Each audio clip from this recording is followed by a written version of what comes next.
I'm Pastor George Borgard, and this is another Higher Things video short.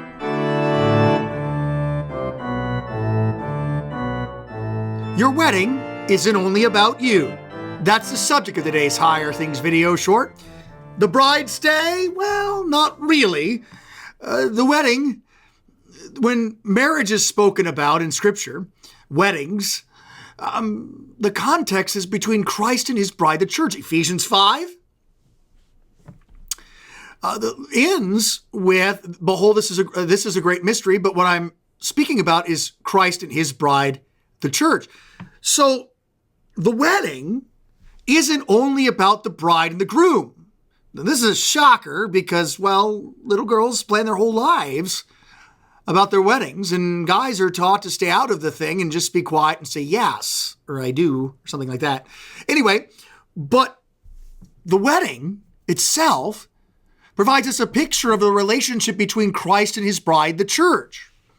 The bride, dressed in white, clothed with the righteousness of Christ. She is the church. And the groom, standing there ready to give his life for his wife, is Christ. So we see Christ and his bride. He holying her, she being holy in him. We do not see Adam in the fall, Adam throwing his wife under the bus, the desire to be God and blame and all that followed their disobedience. We hear about him, but that's not what we see. What we see and hear about is Christ, the one who brings wives and husbands together, including the first bride and husband. Adam fell asleep, and out of his side was pulled Eve. But what this is really about, what this is all about, is the bridegroom giving his life for the bride on the cross on Good Friday.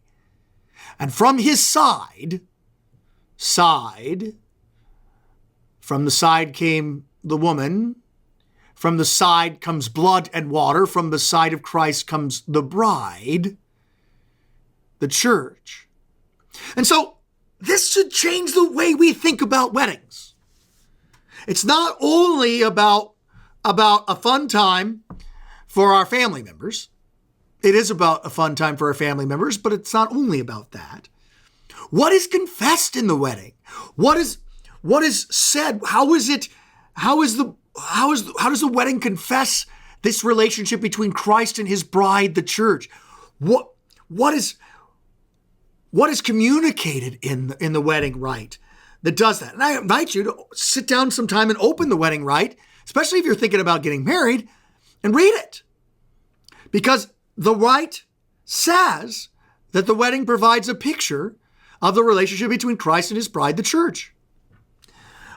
Also, what are the ramifications for marriage being about Christ and his bride, the church, to issues in our culture like gay marriage? It doesn't really fly if it's about Christ and his bride, the church. But that's a song for another time. But here, as we are we thinking about marriage and we're contemplating, it's not only about us. It's not only about the people getting married. It's about showing the church how it is between Christ and his bride. A husband giving his life, a bride being holied by that life being given. A husband promising to love, honor, and keep her, his bride, to center his life around loving his bride. And the bride receiving that. And submit then isn't, I'm going to get him his beer on time before he gets home. Submit then is you're going to be Christ for me. You're going to give your life up for me. And I'm going to be on the receiving end of that. Something to think about.